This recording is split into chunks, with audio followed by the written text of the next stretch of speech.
Nossa saudação a cada um dos nossos irmãos que nos acompanham.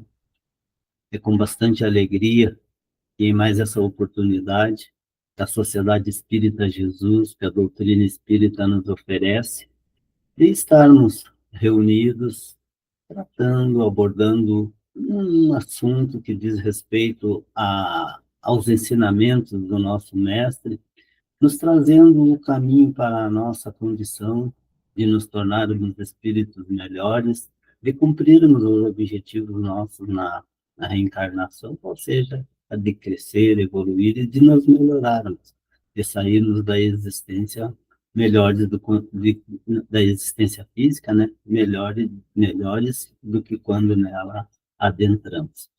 Então, com essa certeza, então, eu convido os nossos irmãos para que possamos elevar o nosso pensamento ao nosso Mestre Jesus, a Deus nosso Pai, a espiritualidade que nos acompanha e nos assiste, para pedir mais uma vez a assistência, a proteção, o amparo na realização da nossa atividade de hoje, e que possamos todos nós estarmos receptivos, que de alguma forma possamos tirar ensinamento que nos auxiliem, que nos dê o suporte para a nossa caminhada na presente reencarnação.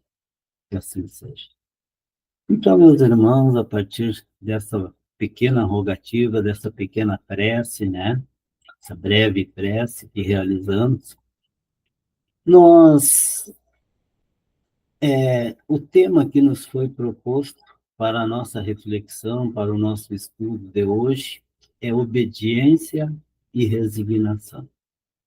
Então, o assunto está lá no item 8 do capítulo 9 de O Evangelho segundo o Espiritismo, cujo título do capítulo em si é Bem-aventurados aqueles que são brandos e pacíficos. E o assunto, então, nos traz a uma reflexão sobre essas duas virtudes, ou seja, a obediência, né, e a resignação.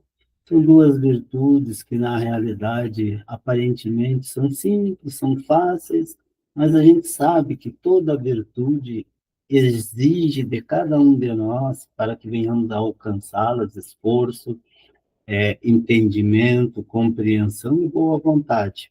E isso é aquilo que, no item citado, na referência, né, o Espírito Lázaro vem nos trazer a reflexão sobre obediência e resignação. E quando a gente começa a compreender e a estudar a respeito, a gente vai ver que a coisa não é tão simples assim quanto aparenta inicialmente, porque, como dissemos, as virtudes são difíceis de serem alcançadas, de serem objetivadas a partir do seu sentido verdadeiro, né? Porque às vezes a gente tem um entendimento de que estamos com um certo grau de adiantamento, de aquisição de determinadas virtudes que não é real. Inclusive, é importante, nesse aspecto, o autoconhecimento, conhecer-se para poder fazer uma avaliação adequada, nos mostrando a que níveis realmente estão as nossas aquisições em termos de virtudes. E hoje, especificamente, então, nós vamos tratar, então, da obediência e da resignação. E o benfeitor Lázaro, como dissemos, que coloca essa mensagem lá no item Instruções dos Espíritos, conforme citamos ali na referência, né, no item 8 do capítulo 9. Então, o benfeitor Lázaro afirma que a doutrina de Jesus ensina sempre a obediência e a resignação, duas virtudes companheiras da doçura, muito, muito ativas, embora os homens as confundam erroneamente com a negação do sentimento e da vontade. Então, como dissemos muitas vezes, pela falta de compreensão, de entendimento que venhamos a apresentar, essa situação de confundida com a negação do sentimento e da falta de vontade. E, na realidade, com o desenrolar da nossa atividade, a gente vai ver que não é bem assim. que, na realidade, essas virtudes são virtudes ativas e que, bem compreendidas e bem assimiladas, elas são um fator decisivo para que venhamos a crescer, a evoluir, a nos transformarmos moralmente. Então, é importante que a gente não devemos, a partir daquela conclusão citada, né, que muitas vezes achamos que ela se caracteriza, né, pela negação do sentimento e da vontade, então não devemos confundi-las, né, confundir a obediência com fraqueza. Quando isso acontece é porque realmente estamos naquela situação do entendimento equivocado, do entendimento que não está adequado à realidade. E não confundirmos também a resignação com falta de vontade. Durante o desenvolvimento da nossa reflexão, a gente vai ter a oportunidade de observar exatamente aquilo que significa, aquilo que realmente está de acordo com aquilo que a doutrina espírita, que Lázaro vem nos trazer como um, o ensinamento necessário para a obtenção dessas duas virtudes, desses dois sentimentos. Então, a obediência é o consentimento da razão. Ela está muito identificada na pessoa inteligente, que estudou e compreende o porquê deve cumprir o que é determinado.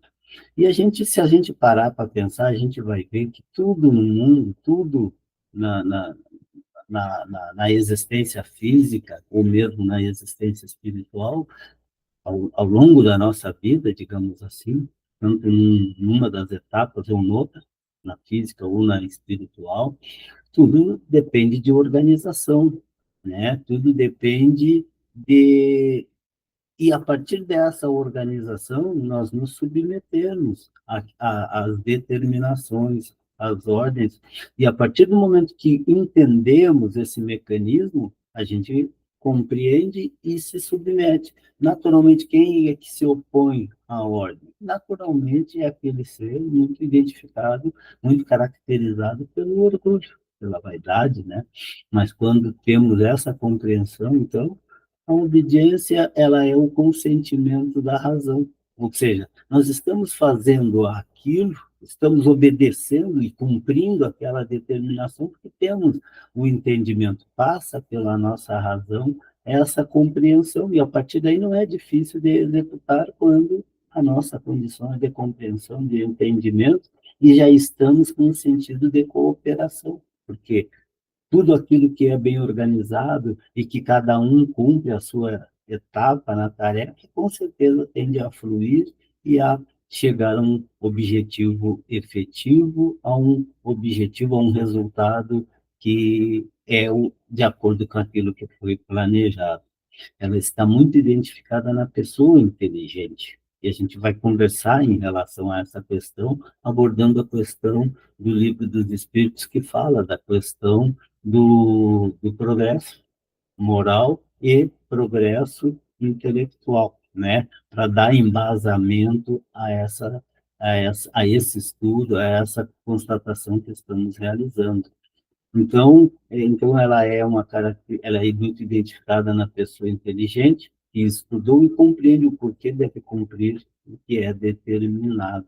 Então, veja que o conhecimento, como disse Jesus, liberta, porque ele vai fazer com que venhamos a compreender e a pôr em prática, a cumprir, a obedecer aquelas ordens, aquelas normas, porque sabemos a razão do porquê é necessária, porque, como dissemos, tudo no universo depende de organização e, por conseguinte, de cumprimento daquilo que é organizado, que é planejado, e e das regras que regem as mais diversas atividades na nossa caminhada.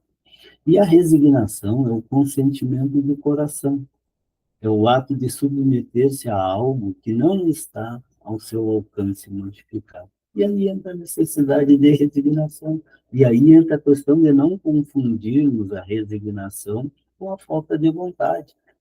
A vontade deve ser ativa realmente em termos da resignação. Agora, o que não pode é querermos nos revoltar em função daquilo que não está ao nosso alcance.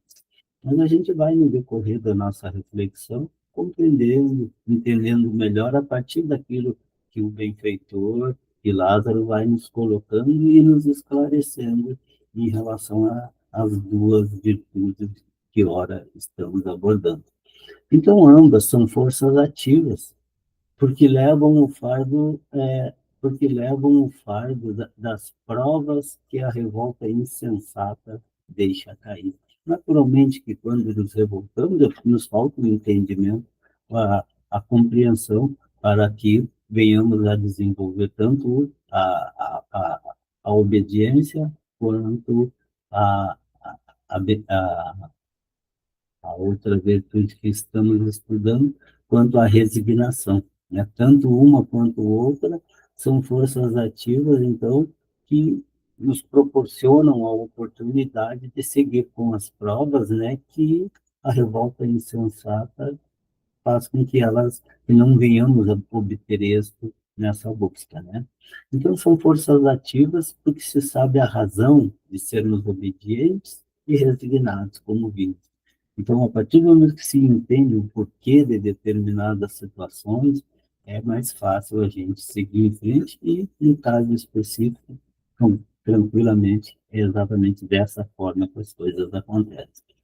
Se a gente for analisar, e a gente tinha colocado que buscaríamos compreender essa questão, porque vimos referência a que é mais fácil, é mais possível, digamos assim, mais fácil de ser resignado e obediente a pessoa inteligente, a pessoa que compreende o porquê. A gente vai ver na questão número 780 do Livro dos Espíritos, né?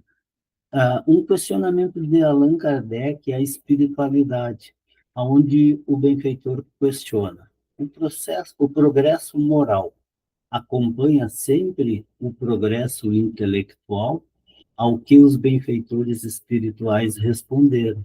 É a sua consequência, mas nem sempre o segue imediatamente.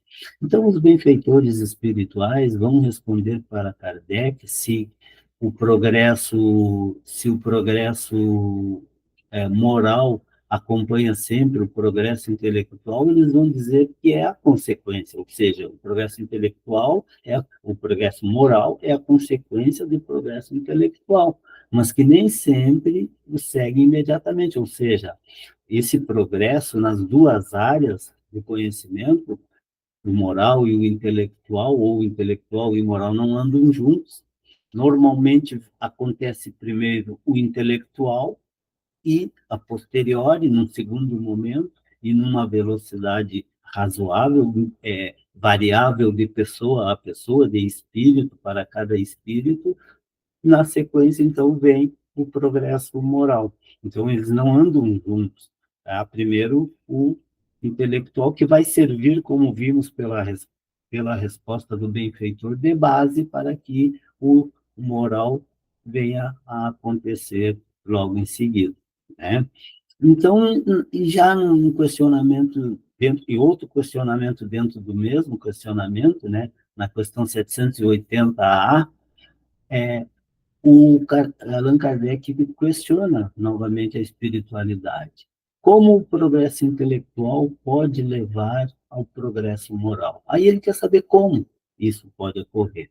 E ao que os benfeitores respondem que, fazendo que se compreenda o bem e o mal, o homem então pode escolher o desenvolvimento do livre-arbítrio.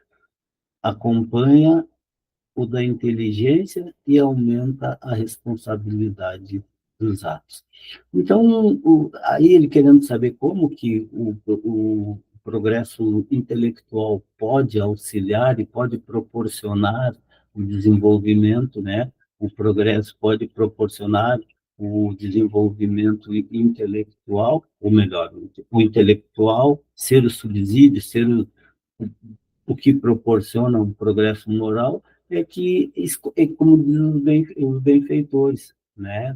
Vai surgir o livre-arbítrio, vai fazer com que o ser humano venha a distinguir o bem do mal, e a partir daí, esse ser humano, esse espírito, tem o direito de escolha, de optar por um ou por outro, naturalmente, havendo as consequências inerentes à escolha realizada. A toda ação realizada, a lei de causa e efeito entrando em prática a partir de então, e aumentando a responsabilidade. Eu tenho o entendimento de que o bem gera uma consequência boa, gera paz, gera satisfação, e o mal, o oposto, né? O mal gera, o mal realizado, a ação contrária à lei de Deus gera a dor, gera o sofrimento, gera a dificuldade. E aí entra exatamente a situação em que se considera a necessidade da resignação. A partir do momento que eu sei que Deus é infinitamente justo e bom, naturalmente em relação à lei de Deus, e, a partir do momento que eu estou passando por uma situação de dificuldade, um ser bom, perfeito, não permitiria que um filho seu passasse por uma situação de dificuldade, não a merecendo, se não há uma razão justa para que tal ato, que tal situação venha a estar acontecendo. E aí entra a necessidade, então, da resignação. Ou seja, se não é desta existência, é de existências anteriores. As consequências, ou melhor, a causa daquilo que estamos enfrentando, das consequências que vamos enfrentar. Então, aí exatamente é onde se encaixa a necessidade de resignação.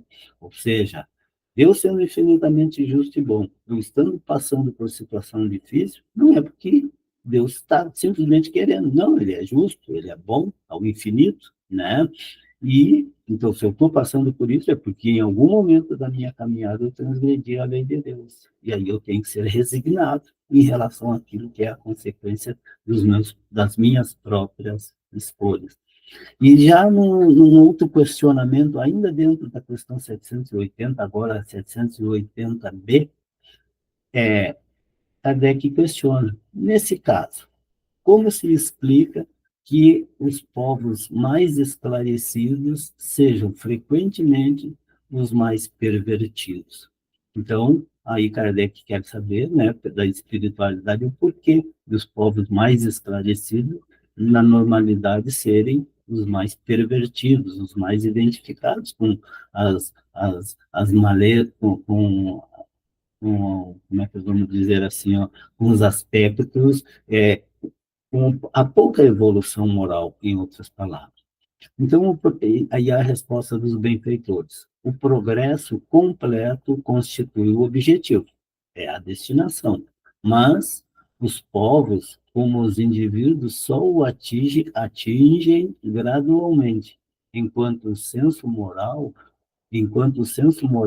não se houver desenvolvido neles. Pode mesmo acontecer que se sirvam da inteligência para praticar o mal.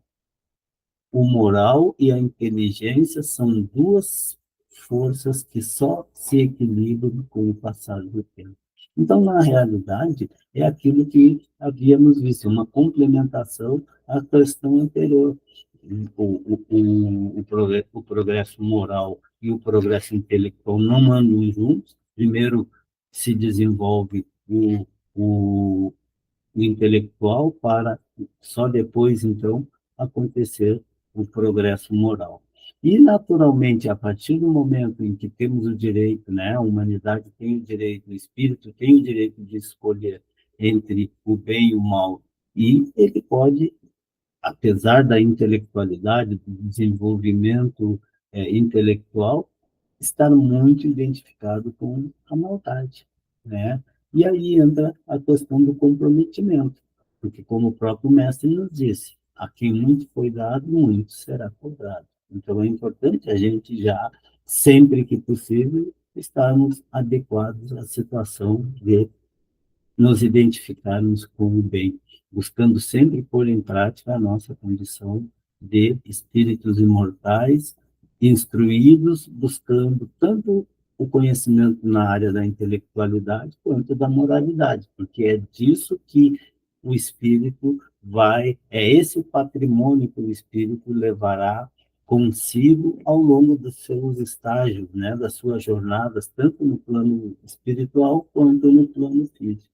Então, nos preocuparmos também com o patrimônio imortal do espírito, não nos preocupando única e exclusivamente com aquilo que diz respeito às nossas necessidades materiais. Naturalmente, que precisamos das mesmas, mas que temos que nos preocupar também com o patrimônio do espírito que diz respeito à sua transformação moral.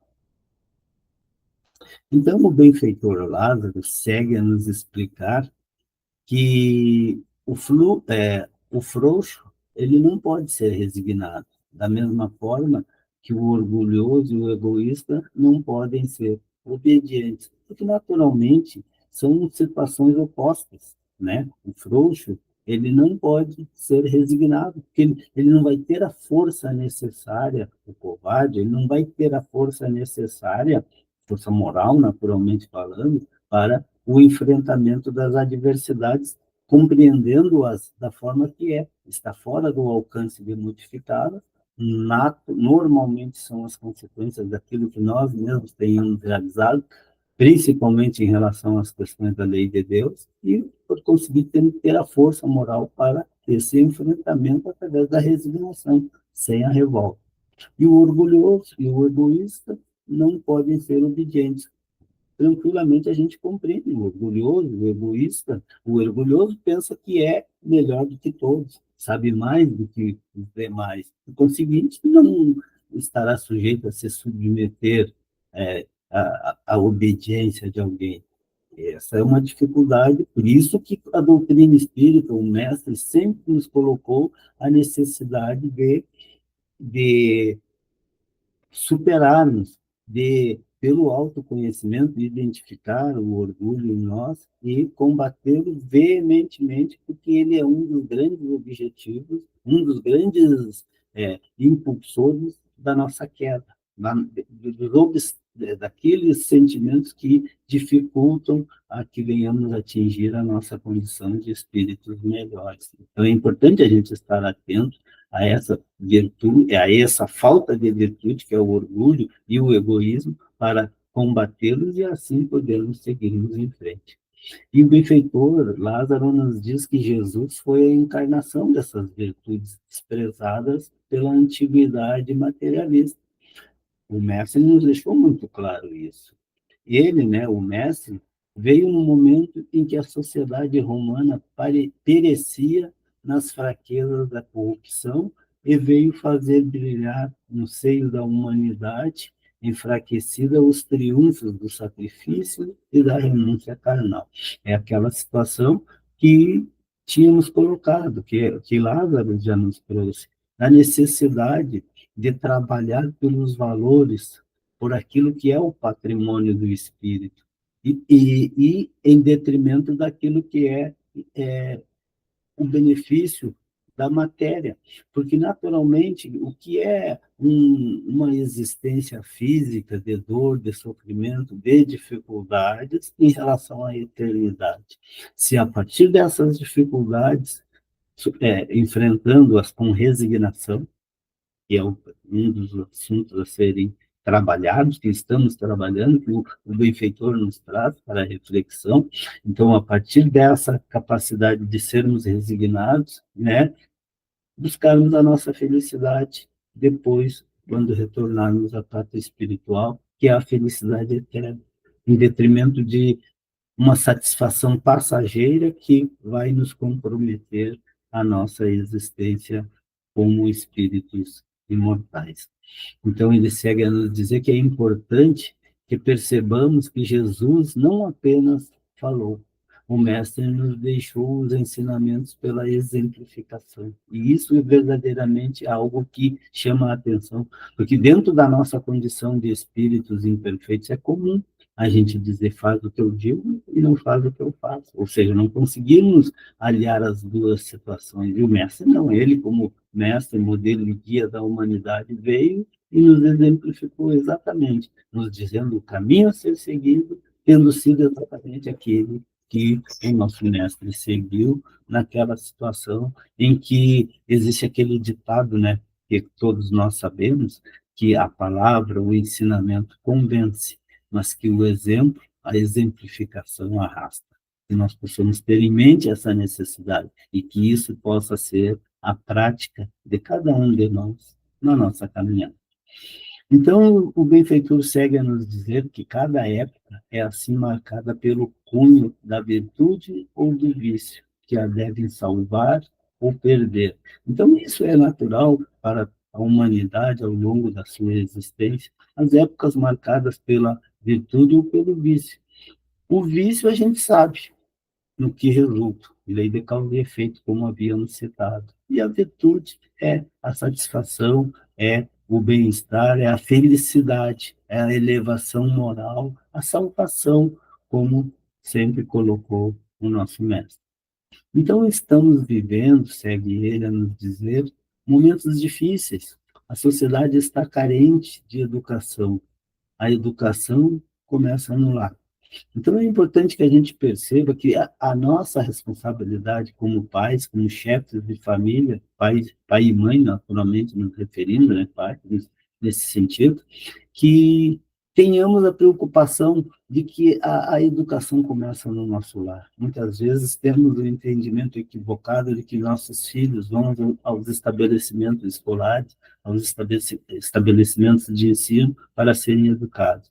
Eu até concordo em parte no termo de dar continuidade a essa educação, mas é importante que ela se estabeleça no lar, porque é importante que a criança, aquele que vai à escola, aquele filho que vai à escola, que ele já chegue lá tendo o discernimento do certo e do errado, e isso naturalmente começa no lar. Que nós possamos ter esse cuidado e dar essa importância a esse ensinamento que o benfeitor nos traz. Então, a virtude da nossa geração, segue ele, é a atividade intelectual. Seu vício é a indiferença moral. Então, na realidade, a nossa geração, a virtude é a atividade intelectual. Porque, queira ou não queira, e não tem como negar o grande avanço que atingiu a humanidade no seu sentido da sua elevação intelectual, do seu crescimento intelectual. É só analisar as mais diversas áreas da ciência, seja na educação, seja na tecnologia da comunicação, na tecnologia da produção de alimentos, da saúde, enfermidades que dizimavam populações inteiras, hoje em dia tem a medicação que as combate, né? As vacinas que as previne, enfim. Então, não tem como negar, mas que o vício é a indiferença moral. É a nossa capacidade de vermos um irmão nosso de caminhada diante de situação difícil e nos tornarmos insensíveis a essas dificuldades vivenciadas pelos nossos irmãos de caminhada. Será que é possível sermos felizes vendo alguém ao nosso lado, né, passando por situação de dificuldade? É uma felicidade relativamente falsa, né? Podemos assim dizer, porque a felicidade verdadeira da humanidade é aquela em que, no mínimo, todos os seres humanos, né, puderem, no mínimo, ter o necessário. E aí sim começa a possibilidade de uma felicidade real, né? É importante observarmos que a tecnologia está se desenvolvendo muito em uma velocidade espantosa, diz o prefeito. O que era novidade ontem, hoje já não é mais. Se formos parar para observar a humanidade evolui,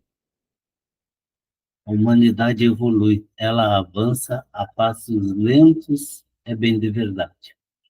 Há 2000 anos, Jesus disse para mudarmos, transformarmos, transformarmos-nos intimamente. Não foi muito grande, mas conseguimos avançar um pouquinho. Então, essa evolução, ela está acontecendo. Se a gente parar para notar, ela é real, ela está acontecendo. Então, é importante que a gente nos submeta, diz o benfeitor, ao impulso que eles, os benfeitores, vieram dar a nossos espíritos. Obedecei à grande lei do progresso, que é a palavra da nossa geração. Então, é importante, e a doutrina espírita se coloca ao nosso dispor para que possamos aurir desses ensinamentos oriundos da espiritualidade aquilo que é verdadeiro e é real para a nossa transformação moral. Então, infeliz, diz o benfeitor, do espírito preguiçoso, daquele que fecha o seu entendimento. Infeliz, porque nós, que somos os guias da humanidade, segue ele, o chicotearemos e forçaremos a sua vontade rebelde, com o duplo esforço do freio e da espora. Então, naturalmente, ele está se referindo às consequências das nossas escolhas equivocadas. E aonde fica muito bem caracterizada a necessidade de resignação, porque será as consequências das nossas escolhas. E a resignação tem tudo a ver com a capacidade de enfrentarmos as dificuldades que criamos para nós, a partir do que o irmão coloca da nossa dificuldade, do nossa preguiça, enfim, do nosso não interesse em atingirmos os objetivos que nos são mostrados. Então, toda resistência orgulhosa deverá ceder cedo ou tarde, mas bem-aventurados os que são mansos, porque darão ouvidos dóceis aos ensinamentos. Então, é uma necessidade que possamos estarmos receptivos aos ensinamentos que a espiritualidade nos proporciona. E para concluirmos, tenhamos consciência da necessidade do aprendizado cada vez maior, da busca do conhecimento intelectual, que será a base do conhecimento moral. Então, que possamos ter essa compreensão de que o conhecimento intelectual, ele é a base do conhecimento moral. É a partir de adquirirmos esse conhecimento intelectual, esse desenvolvimento que está ao nosso dispor, que a humanidade está avançando extremamente rápido, que vamos conseguir dar o suporte para o nosso desenvolvimento moral, que verdadeiramente, como sabemos, é aquilo que se caracteriza pelo patrimônio do espírito que nos acompanhará ao longo da nossa caminhada, tanto enquanto estivermos no plano físico, quando retornarmos ao plano espiritual. Era essa a nossa reflexão para hoje. Que a paz do nosso Mestre Jesus possa estar sempre conosco e que venhamos a ter consciência dos ensinamentos que os benfeitores espirituais nos oportunizam como recurso para a nossa transformação moral. Uma boa noite a todos e que a paz permaneça conosco.